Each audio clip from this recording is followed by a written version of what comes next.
Congratulations to them leading at the halfway stage. Norway, Russia, Slovakia, France still within 10 seconds of that lead, and this race has a long, long way to go. So many races in the past have been won at the halfway stage.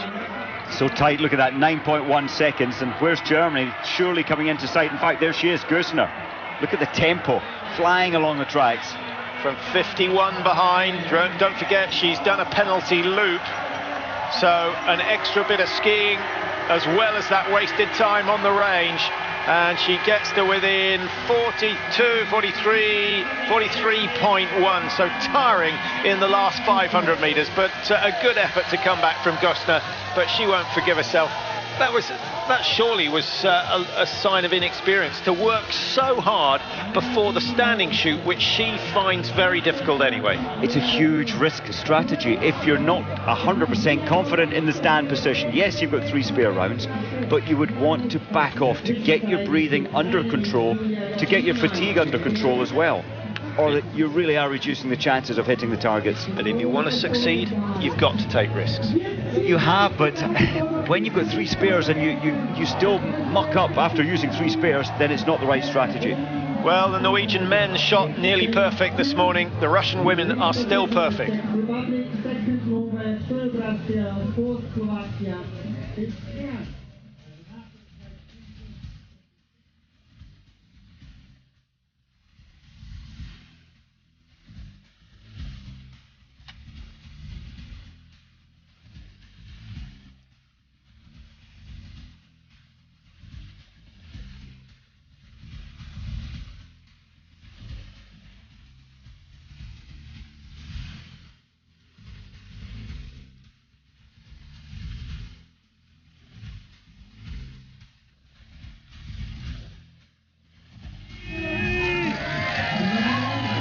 Nice slow-mo shots of the women in action on this 4x6 kilometre relay, and the first 5 from 9 seconds separating them are back together again, and it's all about jostling for position. Well, let's go through those who are involved. France at the back there, team number 1, they have Sophie Boilly on course for them at the moment, and then Dorin Hebert on the last leg, who's been on good form, so they've got a good chance. Norway, I wonder what their tactics will be, Mike. Hilde Fenn now taking leg number 3, but they do have one Tora Berger going on that last leg. What a fantastic feeling to have a trump card like Tora Berger on your last leg, and I'm a little surprised that Hilde Fenn is deciding to try and get rid of, to break this pack early, and therefore putting herself under the pressure almost. She's leading this, she's not backing off in terms of her pace. There's still some way to go before the range. Russia perhaps taking it a little more easily. Shamilova, who had a good run yesterday, she was one of the 16 who hit 19 out of 20, and she moved right up the order from 16th to 8th position. She's not the fastest of the Russians over the snow, but has done very well. Slovakia with Shrapanova in 4th place at the moment, 5.1 behind. And then these two teams, Team 7, that's Poland with Honic just ahead of Mattsson of Sweden, and Sweden with Åsa Leaf. So I think Sweden have played their trump cards as well, and we could see those two teams just slowing down, but I still think Poland have got a good chance of finishing on the podium. Hirschler, Mike, Andrea Henkel coming on the last leg. If she starts behind Tora Berger, which is looking like a possibility, will she be able to make up time on the Norwegian? In terms of recent form, both Henkel and Berger skied well within 4 seconds of each other yesterday. I know that was yesterday, but Henkel definitely plays the slower game on the range, so Henkel will lose up to 15-20 seconds on in the 2 shoots on Tora Berger's rapid fire time. Tora Berger always in the top 3 in terms of her speed of shooting. Well, I'm sure we've got some Norwegians who've just tuned into this coverage, and before they get too excited, I should tell them that Fenn raced in the sprint earlier this week. She missed 4 of 5 in the prone position, and it's the prone position about to come up. She skied very hard to take the lead in this race, and fingers crossed that she doesn't have the same sort of shoot as we've just seen from Miriam Gusner on leg number 2 for Germany. So Fen nearest the camera, Russia the favourites, the Olympic champions in lane 2 with Ekaterina Shumilova, and then settling in lane 3 the French with Sophie Boilly, and alongside them Slovakia and the Czech Republic.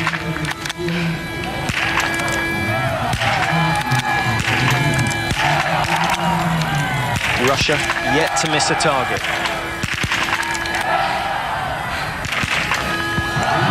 25 out of 25, thank you very much. That is how to win a relay, and Russia will have the lead on their own, but the French could keep it a very small margin. Boilly is clear. Away goes Fen from Norway. Much better shooting than we saw from her in the sprint event in the prone, and now she's only got 5 standing targets to clear. And the Slovakians keep themselves in with a chance. Great shooting from Shrepanova, and now Fialkova, who takes the last leg for Slovakia, must be getting a little bit nervous. They must Czech Republic, Jitka Landova, she's struggling. She really is going into the fear factor at the moment. Well done. Comeback kids, Germany, are trying to mount a challenge with Nadine Horschler. 4 out of 4, the cheers are for her targets as they go down. 5 out of 5, good shooting from Horschler. Horschler's fast. 9th fastest time yesterday, 52 seconds behind on the track, the fastest. I think that was great performance from Jitka Landova. She hasn't had many World Cup experiences, in fact only 5 in her career. Ukraine just shooting perfect score. We're trying to let you know how the two twins got on in the shoots so far as we have a look at the top 8 positions. Russia a 6-second lead only over the Norwegians at the moment.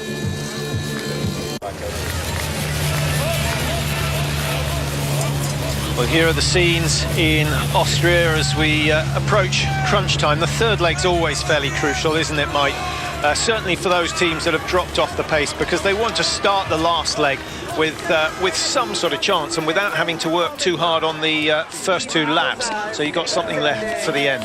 Well, that's right, and I think with Russia, Vilokina going anchor leg, they do want to try and hand over with a safety cushion. Vilokina, she shoots well, but not the fastest on the track, and therefore trying to get that lead going into the final leg. I think Fen did well last time. You mentioned her statistics coming into the range, and there was a lot of movement in her rifle, but she managed to compose herself enough to get 4 out of 5, then 1 spare round. So we still only have some 75 metres separating the top 4 teams, and Russia's Shumilova looking, she's lost a lot of time there. There's a good half second to be gained. Won't matter in this race, but in an individual time trial, that can prove crucial if you think you've got to go around the lap 5 times. And if you compare Shumilova to the French girl we just saw coming around there, of course, Boilly, so easy from her alpine skiing past, or from the experience on alpine skis as well. Some of the Russians only have the cross-country skis. You don't quite get that movement from a young age. So you think an early sporting career in the alpine side doesn't do any harm? I think it does a lot of good in terms of that feeling of speed and just timing on tight corners. And nothing wrong with a bit of telemark skiing even while you're doing biathlon, just to learn about speed so you're not afraid of it. Learn the cornering techniques that don't always come into play, but on days like today where you have the hairpin bends, very useful indeed. It looks easy when you see the best athletes on these skis, but your legs are so tired coming off the top of the rise. Then you've got 5 seconds before a tight right-hander. It's so difficult to balance on these skis. Well, Poland still have a chance of making a little bit of history today. They finished 7th in the World Cup standings last year, which was pretty impressive. And in fact, their best result came here in Hochfilzen when they finished a very creditable 4th. The winners were Norway, this time 12 months ago. Well, there you see the difference between Germany and Russia. They're both under the road, but going in different directions. Fen of Norway, again, working exceptionally hard to try and make the ground up on Russia, but now is the time to ease it up and try and get the pulse down before the second shoot, and their final shoot on this 3rd leg. That's just Korea now being lapped by 3 of the teams, the 3 leading teams. Well, it's only a 2,000-metre loop, so that's no real surprise at this stage. Mike, you brave enough to put your money on anyone other than Russia at this stage? Oh, well, I think with Tora Berger last for Norway, depending on, I agree with you, I think Fenn is coming in so hard. She's trying to keep with the ski speed. France are still in it. At the moment, Belarus are out of it, with Domracheva still to play for the Belarus team. Well, Shamilova has been very accurate. She's had 30 shots here so far this week in the individuals, and she hit 29 of those. Middle target first for the Russian. Missed the second. The pressure switching to Russia for a change. Their first miss of this whole race. And Fenn clears all 5. And Tora Berger will have the biggest smile on her face, because she knows that she will now start at least level with the leaders after the third leg, if not ahead. 2 misses for Russia. This is a real fear moment for the Russians. Surely not a penalty lap. Last shot for Russia. Spirits dropping, confidence shaky. And she knows that that means she'll probably be left out of the next relay. It is that tough in Russian selection. Look at the end of the rifle, moving so much. Well done, she got it. Yeah, difficult shot, that last one. And while she's been struggling, the French have had the same sort of problems with Sophie Boilly. And she now has one round, 1 target. Slovakia are on the penalty lap. Germany coming back again, and a good challenge from Höschler, who gets 4 from the first 5 rounds. But all this while, Norway out on their own, 36 seconds clear of everyone else. And now Germany in contention again with Poland and the Ukraine. The race for the minor places is going to be immense. Czech Republic, oh, just missed the last one, Landova. Lack of experience, but doing so well. Well, at the 6th shoot, Mike, only a minute separating the top 6. This is great news for the women's tour, showing how many teams are up there. It's great news. Look at Poland as well, and that's with